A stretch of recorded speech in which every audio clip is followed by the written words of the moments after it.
저는 제 개인적으로 사도 바울을 통해서 우리 그리스도인들이 가져야 할 올바른 신앙의 자세, 그리고 성숙한 신앙의 태도에서 종종 배우게 됩니다.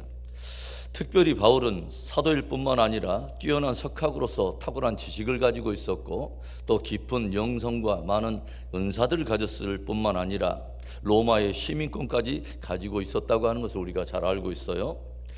그런데 그럼에도 불구하고 늘 이 모든 자유와 권리들을 복음과 영혼 구원이라고 하는 숭고한 목적 아래서 사도 바울은 기꺼이 늘 내려놓는다고 하는 것입니다.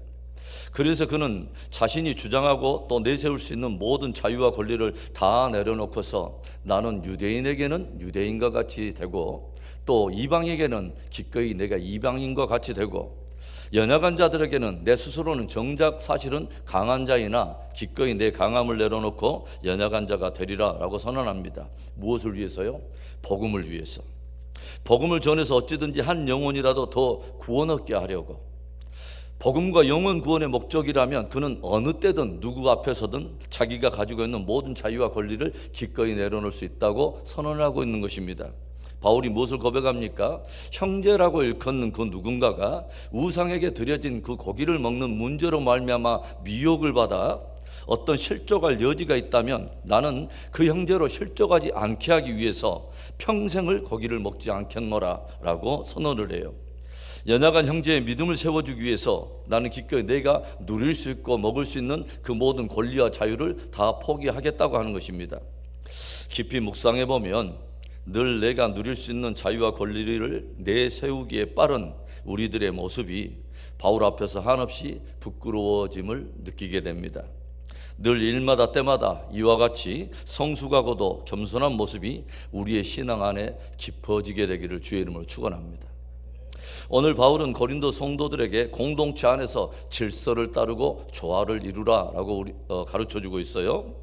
고린도 교회는 예배 시에 남성들은 머리에 아무것도 쓰지 않은 반면에 여성들은 흔히 머리에 너울을 쓰고 기도하거나 예배하는 것이 관례였습니다. 또 보통 당대 일반 전통에서는 여인들이 긴 머리를 하는 반면에 남자들은 짧은 머리를 하는 것이 관례였어요. 그런데 그리스도 안에서 자유케 되고 또 남녀가 평등할 뿐만 아니라 서로 존중해야 한다는 것을 배워 알게 된 일부 여성들이 당대에 흐르고 있는 이런 전통이나 관례들을 다 무시하고 남녀가 평등하며 자기들이 자유하게 되었다고 하는 것을 빌미삼아서 남자들처럼 짧은 머리를 하는가 하면 머리에 아무것도 쓰지 않고서 기도하거나 예언을 함으로써 공동체 안에 흐르고 있는 가치와 함께 더불어서 충돌을 일으키게 되었다고 하는 거죠. 또한 일부 남성들도 오히려 여자들처럼 머리를 길게 하여서 이러한 저들의 행위가 공동체 안에 적지 않게 분쟁을 가져온 것입니다. 사실 오늘날 같이 좀 더 개화가 되고 진보된 사회 안에서는 별 큰 어떤 분쟁을 가져올 주제가 아닌 것 같은데, 이것이 당시에는 적지 않게 공동체의 분쟁거리가 된 것 같습니다. 그래서 오늘 바울은 이 문제를 다루면서 그의 소신을 통해 올바른 신앙의 자세에 대해서 몇 가지 우리에게 들려주고 있어요. 바울이 가르치고 있는 올바른 신앙의 자세는 무엇일까요? 첫 번째는 마음을 낮추고 영적 질서를 따르라는 것입니다. 3절의 말씀을 우리 한번 보겠습니다. 그러나 나는 너희가 알기를 원하노니 각 남자의 머리는 그리스도요 여자의 머리는 남자요 그리스도의 머리는 하나님이시라.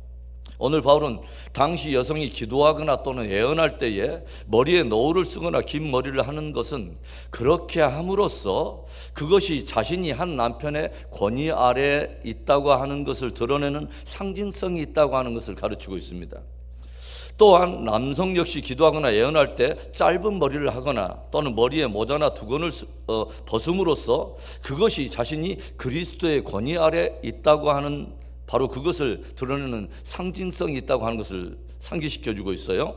그래서 바울은 머리를 어떻게 하느냐의 이 문제가 단순히 스타일의 문제를 넘어서서 자기 자신이 누구의 권위 아래에 있는가를 드러내는 영적 질서와 연결되어 있기 때문에 함부로 그 질서를 깨뜨리지 말고 질서를 존중하라고 권면하여 들려준 것입니다. 그러니까 이 바울의 권면이 어떤 여성 혐오나 아니면 남성 위주의 가부장적인 어떤 태도를 강조하려고 하는 것이 아니라 당시 사람들의 인식하고 있는 보편적인 인식, 그런 것과 연결되어 있다고 하는 것이죠. 바울은 오늘 분명한 영적 질서에 대해서 가르치고 있는 것입니다. 여자의 머리는 남자요, 남자의 머리는 그리스도요, 그리스도의 머리는 하나님이시다. 이것은 남자와 여자의 어떤 차별과 차등을 강조하려고 하는 것이 아니라 하나의 영적 질서를 분명히 하려고 하는 것입니다. 그리스도 안에서 자유하게 되었다고 하는 것이 모든 권위를 다 무시해버리고 교만과 무질서를 그렇게 만들어내는 것이 아니라 주 안에 세워져 있는 영적 질서를 겸손히 존중하고 따르는 것임을 가르치고 있다고 하는 것이죠. 늘 범사의 영적 질서를 존중하고 따름으로 화평한 가정을 이루고 화평한 공동체를 이루게 되기를 주의 이름으로 축원합니다. 오늘 바울이 우리에게 가르치고 있는 올바른 신앙의 자세, 그 안에 담겨있는 깊은 본질은 무엇입니까? 둘째로는 전통과 조화를 이루라는 것입니다. 우리들이 신앙생활을 하다 보면 시대에 흐르는 보편적인 상식이라고 하는 것이 있고 어떤 그 교회가 또 흐르고 있는 하나의 신앙 전통이라는 것이 있다고 하는 것을 알게 되죠. 바울은 오늘 그것이 신앙의 진짜 어떤 논쟁할 만한 본질이 아니라면 그러한 흐르는 상식이라든가 보편적으로는 신앙 정통과도 그것을 비난하거나 충돌을 일으키기보다는 오히려 조화를 이루는 자가 되라라고 권면하고 있다고 하는 거죠. 바울 당대에는 여성들이 기도나 예언을 할 때 머리에 노을을 쓰거나 긴 머리를 하고 있는 것이 하나의 관례였다고 하는 것이죠. 또 남성들이 짧은 머리를 하거나 머리에 무엇인가를 쓰지 않고서 하는 것이 보편적인 관례였다고 하는 거예요.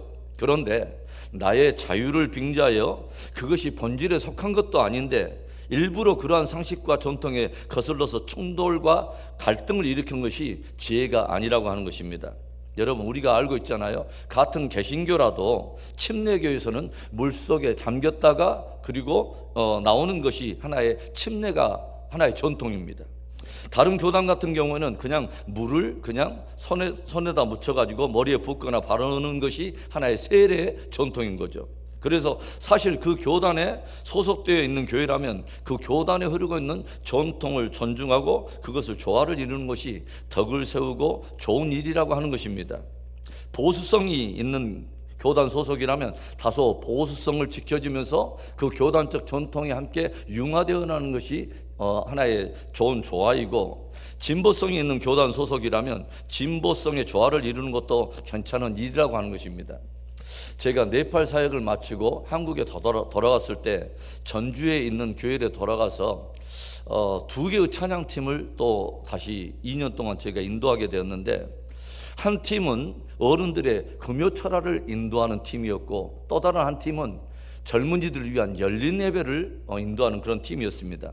그래서 한 교회 아니지만 그 대상에 따라 다른 색깔을 가지고 다른 어떤 팀원들을 함께 구성해서 그 2개의 집회를 인도했는데, 어른들을 위한 금요철화에서는 뜨겁게 은혜 찬양을 위주로 그렇게 기도회를 인도하고, 그 사역을 또 인도하는 그 팀원들의 구성도 어떤 월십 댄싱 팀도 드레스를 다소 입게 하고 약간의 보수성을 유지해서 이렇게 금요철화를 함께 인도를 했어요. 반면에 젊은이들을 위한 열린 예배에서는 CCM을 중심으로 하는 역동적인 찬양과 댄싱으로 그렇게 인도해서 그 팀을 이끌었어요.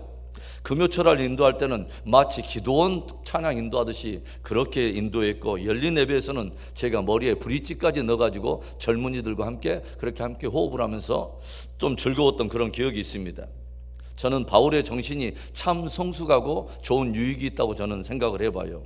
유대인들을 위해서는 유대인처럼, 이방인들을 위해서는 이방인처럼 되고, 약한 자들에게는 내가 결코 그렇지 않은데 기꺼이 나를 낮추고 기꺼이 약한 자들이 되어준다고 하는 거죠. 이것은 우리의 신앙이 변질되는 것이 아니라 어떻게 보면 우리 안에는 모든 것에 대해서 자유할 수 있기 때문에 사실은 결정할 수 있는, 저는 영적인 카멜레온과 같은 그런 기질이라고 생각합니다.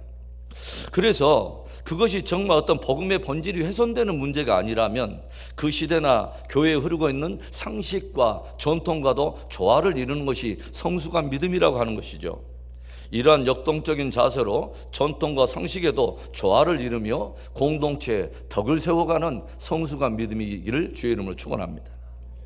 오늘 바울이 우리에게 가르치고 있는 올바른 신앙의 자세가 무엇입니까? 마지막 세 번째로는 고유한 서로의 역할을 존중하라는 것입니다.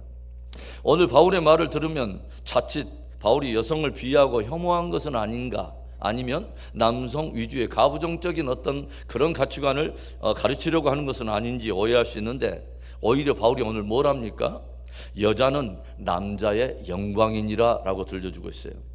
하나님이 아담을 창조하실 때 그 돕는 배필로 하와를 이렇게 붙여주신데, 배필에 해당하는 에제르라고 하는 단어는 어떤 뜻이냐면 옆에서 함께 머무르며 돕는 존재라고 하는 뜻인데, 사실은 성령 파라클레토스라고 하는 그 성령의 존재를 설명할 때 똑같이 성령이 옆에서 우리를 돕는다라고 하는 그 동일한 의미를 부여한 것이 여자의 존재라고 하는 것이죠.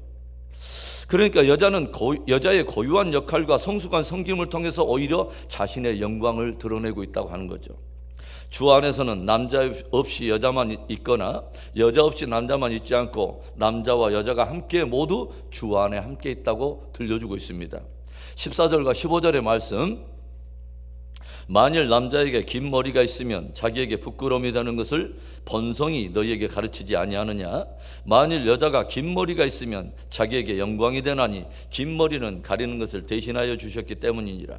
바울은 무엇을 말하냐면, 남자는 하나님이 남자에게만 주신 본성과 영광이 있다고 가르치는 것입니다. 여자에게도 역시 하나님이 여자에게만 주시는 본성이 있고 여자가 취하는 영광이 있다고 들려주는 거예요. 무슨 말이에요? 남자 여자 각기 고유한 본성이 있고 하나님이 주신 고유한 각자의 영광이 있다고 하는 거예요. 그래서 각자 자기 고유한 역할에 충실하고 고유한 각자의 역할을 서로 존중해야 된다고 하는 것입니다. 주 안에서 서로를 인정하고 존중함으로 좋은 부부와 가정을 이룰 뿐만 아니라 더불어 주께 영광스럽게 쓰임받는 우리의 신앙의 공동체가 되기를 다시 한번 주님의 이름으로 축원합니다. 사랑하는 성도 여러분, 늘 영적 질서를 따르고 더불어 전통과 조화를 이루는 겸양과 미덕이 우리 신앙 안에 깊어질 수 있기를 바라요.